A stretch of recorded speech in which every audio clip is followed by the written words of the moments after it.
The moments when the trust Tinu had placed in Uncle Del, the respect she had for him as a guardian and mentor, shattered. Frozen in shock and disbelief, Tinu couldn't comprehend how the man who had been her savior turned into the source of her deepest pain. Once upon a time, in a small village wrapped in the arms of nature, there lived a family so full of love and happiness, they seemed to carry sunshine wherever they went. Taddy was the head of the family, strong and kind, who worked his farm like he was painting a masterpiece with crops. His wife, Zara, a beauty in her own right, was known across the village, not just for her looks, but for her gentle spirit and wise word. Together, they were blessed with a daughter, Tinu, a mirror to both her parents' best traits. The house was always bubbling with giggles and stories, and Tinu grew up soaked in love. She was as bright as the morning sun, always eager to learn and quick to lend a hand. But life has a way of throwing surprises, and not all of them are pleasant. One night, after a long day of work, disaster struck as a fierce and unforgiving fire swept through their home, taking everything in its path. Taddy and Zara couldn't make it, but somehow Tinu did. In their last moments, her parents protected her, ensuring she was saved from the flames. Suddenly, Tinu found herself alone. The world she knew turned to dust. The village came together, mourning and whispering soft prayers, trying to wrap Tinu in a blanket of comfort as best as they could. As the dust settled and the sun rose on a new day, Tinu's life took a new turn. She moved in with her Aunt Asabi in a neighboring village, stepping into a new chapter filled with unknowns. This was the start of a different journey for Tinu, from a place filled with love to stepping into tomorrow with her heart heavy yet hopeful. Her story was just beginning, like a river cutting through new lands, ready to face whatever came with the strength her parents had given her. In a village not too far away, Tinu started her new life with Aunt Asabi. Aunt Asabi's house was different, but there was hope in the air that maybe, just maybe, things could be a little bit like before. Aunt Asabi didn't have kids of her own, and she thought that having Tinu around might make the gods smile down on her and bless her with a child. So, in the beginning, Aunt Asabi treated Tinu like she was something precious. She made sure Tinu had nice clothes to wear and yummy food to eat. She even told Tinu to take it easy and not worry about house chores. She wanted to do everything herself to make Tinu feel at home. But as the days turned to weeks, things started to change. It all began one afternoon when Asabi's friends came over for a visit. They couldn't stop talking about how beautiful Tinu was growing up to be, and they whispered things to Asabi that planted seeds of worry in her heart. They said, "If you keep spoiling that girl, she might end up taking your husband away from you one day."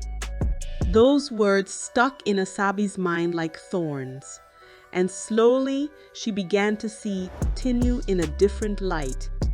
Jealousy and fear took root in Asabi's heart, making her act coldly towards Tinu. She started to give Tinu the hardest chores around the house, tasks that were too tough for a girl her age. And then one really hot afternoon, Asabi did something that shocked everyone. She sent Tinu to fetch water from the stream at a time when it was forbidden in their village. There was a rule that girls shouldn't go to the stream in the afternoon because of old tales that said the river spirit could be wandering around looking for company. Tinu knew this well, and she begged Asabi, tears in her eyes, reminding her of the dangers and the scorching sun. But Asabi wouldn't listen. She was firm, even threatening to punish Tinu if she didn't go. So, with a heavy heart and a pot in her hands, Tinu set off to the stream, crying all the way there. But fate had a twist waiting for her on her path. She met an old woman who seemed to have been waiting just for her. The old woman saw Tinu's tears and asked her to share her troubles. Tinu poured out her heart, telling the old woman about her aunt and the forbidden trip to the stream. Moved by Tinu's story, the old woman decided to help. She gave Tinu the water she had fetched for herself, sparing Tinu from having to break the village rule and face the river spirit. From that day on, whenever Aunt Asabi wasn't around, Tinu would sneak off to see the old woman. The old woman's heart became a place of escape for Tinu. There, she found kindness and stories that made her forget her sorrows, even if just for a little while. The old woman treated Tinu like the granddaughter she never had, and in the warmth of her company, Tinu found a glimmer of the happiness she thought she had lost forever.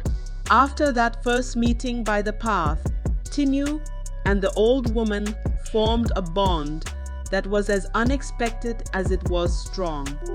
This old woman, with wrinkles that told tales of many years and eyes that sparkled with kindness, became a beacon of hope for Tinu in her world of shadows. Every chance she got, Tinu would slip away to visit the old woman, who lived in a small, cozy hut that seemed to be hugged by the trees around it. The old woman had a name that danced on the breeze, but to Tinu, Grandma. Grandma's heart was a magical place for Tinu, filled with the scent of herbs and the warmth of a crackling fire. There, Grandma would share stories of the old days, tales of heroes and heroines, of creatures that spoke and mountains that moved. Tinu listened wide-eyed as each story unfolded, a tapestry of words that painted pictures more vivid than any she had seen. But Grandma did more than just tell stories. She taught Tinu, too. She showed her how to identify the herbs that grew wild in the forest, which ones could heal a wound, and which could soothe a fever. Under Grandma's gentle guidance, Tinu learned the secrets of the earth, the language of plants and animals.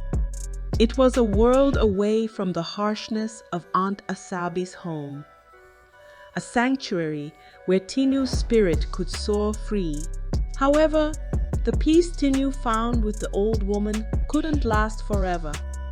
Back at Aunt Asabi's house, the storm clouds were gathering. Aunt Asabi's heart had turned cold towards Tinu, her eyes clouded with suspicion and jealousy. It didn't help that Uncle Dili's unwitting kindness towards Tinu only fueled Aunt Asabi's suspicions, twisting even the most innocent acts into sinister conspiracy. Then came the day that broke the camel's back. Aunt Asabi had gone out to spend the afternoon with her friends, leaving Tinu with a mountain of chores and a stern warning to have them all done before she returned. Tinu worked hard, hoping to steal a few moments to visit Grandma. But before she could leave, Uncle Dili came back home early. Seeing Tinu all by herself, he walked closer to her, sat with her, asking about her day and sharing stories to make her smile. Just then, Aunt Asabi returned, her friends in tow. What they saw was an innocent scene twisted into something sinister by their suspicions. Aunt Asabi flew into a rage, her friends egging her on, accusing Tinu of trying to seduce her husband. Tinu and Uncle Dili tried to explain, but Aunt Asabi wouldn't hear of it. The accusation spread like wildfire, chaos and destruction in its wake. Without a chance to defend herself, Tinu was ordered to pack her things and leave. The village tried to intervene, but without proof and with Aunt Asabi's mindset, their words fell on deaf ears. Tinu was heartbroken, cast out based on a lie. In her darkest hour, Uncle Dili, as Asabi's brother and a wealthy businessman from a nearby town, came to her rescue. Despite his sister's fierce protests, Uncle Dili saw through the accusations and decided to take Tinu to the town with him. Moving to the town was like stepping into another world for Tinu. It was bustling, loud, filled with sights she'd never imagined. Uncle Dili welcomed Tinu into his home, a place as warm as it was grand. His wife and their 2 daughters embraced Tinu with open arms, treating her not as a distant relative, but as one of their own. For the first time since the fire, Tinu felt a sense of belonging. She was enrolled in school, where her intelligence and kindness quickly won her friends and the admiration of her teachers. The town offered Tinu a fresh start, a chance to rebuild her life on new foundations. Uncle Dili's family became her new haven, a place where she was valued and loved. Amidst the bustling streets and towering buildings, Tinu found a new home, a place where the shadows of her past began to fade, replaced by the light of hope and the promise of a brighter future. Just when Tinu thought she was safe and away from all her bad memories, trouble found her again. This time, it was Uncle Dili, the very person who had taken her in and promised to keep her safe, who betrayed her in the most unimaginable way. I hope you love. If so, please like the video, share it with your friends and family, and don't forget to subscribe to the channel and turn on the notification bell for more stories like this one. Goodbye.